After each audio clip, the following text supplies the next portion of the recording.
تقول الحكاية أن رجلا لديه زوجة ولديه ولد واحد، وفي يوم من الأيام قال الولد لأبيه: أريد يا أبي 10 ريالات. فقال له أبوه: ليس عندي فكة، لكن خذ هذه 100 ريال واذهب إلى السوق وفكها ثم ارجع. فقال الولد: شكرا يا أبي. فأخذ الولد 100 ريال وذهب إلى السوق، وأخذ يسأل أصحاب المحلات عن صرف 100 ريال، ولكنه لم يجد، حتى وصل إلى رجل أعمى ضرير يجلس في ركن من أركان السوق يسأل الناس. فقال له الولد: هل أجد عندك فكة 100 ريال يا ولدي؟ فقال له الرجل الأعمى: ماذا يا بني؟ ماذا تقول؟ فقال له: هل أجد عندك فكة 100 ريال؟ قال الرجل الضرير: نعم عندي. فأعطاه الولد 100 ريال، فأخذها الضرير وشمها، ثم طواها، وبعد ذلك وضعها في جيب سري تحت ثيابه وسكت. وقف الولد قليلا ثم قال للرجل الأعمى: الفكة يا عمي. فقال له الرجل الضرير: ماذا تقول؟ فقال له الولد: الفكة، فكة 100 ريال. فقال له الضرير: 100 ريال؟ وأين هي 100 ريال؟ فقال له الولد: 100 ريال التي طويتها ووضعتها في جيبك الداخلي. فقال له الرجل: وهل جننت يا بني حتى تطلب مني فكة 100 ريال؟ أنت غلطان يا بني، أنا لم أخذ منك 100 ريال. فقال له الولد: كيف لم تأخذ مني وهي في جيبك؟ فقال له: أنا يا بني لو أملك 100 ريال ما جلست هنا أطلب من الناس المساعدة والعطف. فقال الولد: ولكني سألتك هل عندك فكة 100 ريال؟ فقلت لي نعم، وأعطيتك إياها. فصرخ الرجل الضرير وقال: هيا اغرب عن وجهي يا حرامي، يا كذاب، رأيتني رجلا أعمى وفقيرا فأتيت تضحك علي، هيا وإلا ضربتك بهذه العصا. فتدخل الناس والمارة وقالوا للولد: ربما تكون غلطانا يا ولد. فقال لهم: لا تجننوني، أنا لست حراميا ولا لصا ولا كذابا، أنا متأكد أنني أعطيته ورقة 100 ريال ووضعها هناك في جيب سري.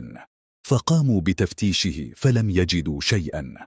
فقال الرجل الضرير: هيا اغرب عن وجهي وإلا ضربتك بهذه العصا.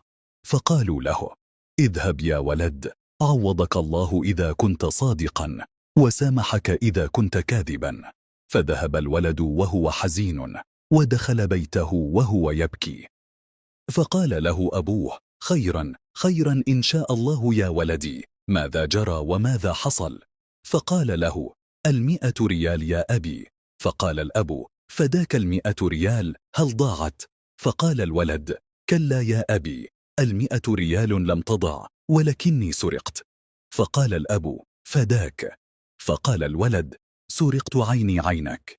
فقال الأب: كيف سرقت عيني عينك؟ فقص الولد قصته مع الرجل الضرير. فقال الأب: والله لو طلبها منك لسامحته، ولكن أن يضحك عليك هذا ما لا أرضاه. وهل تعرفه؟ فقال الولد: أعرفه يا أبي، وأعرف مكانه. فقال الأب: هيا. وذهب الولد مع أبيه حتى وصل إلى الرجل. فقال الولد: هذا هو. فقال الأب: الآن اذهب أنت ودعه لي. فقال الولد: هل ستضربه يا أبي؟ فقال: كلا، ولكني سأضحك عليه كما ضحك عليك. اذهب أنت الآن ودعه لي. فذهب الولد، وظل الرجل واقفا بجانب الأعمى حتى حل المساء ورفع أذان المغرب. فذهب الرجل الأعمى ليتسول أمام باب المسجد، ولحق به الأب حتى وصل إلى المسجد، وإذا باثنين من العميان جالسان في انتظاره، فسلم عليهما وجلس معهما وهو فرحان ومبسوط. بعد أن أقيمت الصلاة سأل الأعمى صديقه الأول: كم جمعت اليوم؟ فقال: لقد جمعت 3 ريالات. فقال له: فقط 3 ريالات؟ ثم سأل الضرير الثاني: وأنت كم جمعت يا فلان؟ فقال: جمعت حوالي 5 ريالات. فقال لهما: اليوم أنا الباشا. فقال له واحد منهما: وأنت كم جمعت؟ فقال: أنا جمعت 104 ريالات. فقالوا له: جمعت 104 ريالات؟ قال: نعم. فقالوا له: ومن أين جمعت هذا المبلغ؟ هل أحد التجار زكى اليوم؟ فقال: لا، ولكني ضحكت على ولد من المبصرين وأخذت منه 100 ريال حتى أفكها له، ثم أنكرت، وبعد مشاجرة معه ذهب، وأظنه لن يرجع. فقال الأب: يعني ولدي لم يكذب. وظل واقفا حتى خرج الناس من المسجد، وانصرف الرجل الضرير متوجها إلى بيته، ففتح الباب ودخل، فدخل معه الأب دون أن يدري، ثم ذهب إلى ركن في الغرفة وحفر حفرة، وأخرج منها وعاء وفتحه، ثم رمى ما في جيبه في الوعاء وأرجعه مكانه ودفنه ووضع الحصير فوقه. فقام الأب وأشعل حريقا في بيت الرجل الضرير، وخرج الرجل الضرير من الغرفة مستغيثا، فدخل الأب وحفر وأخذ الوعاء بما فيه، وترك الضرير يصيح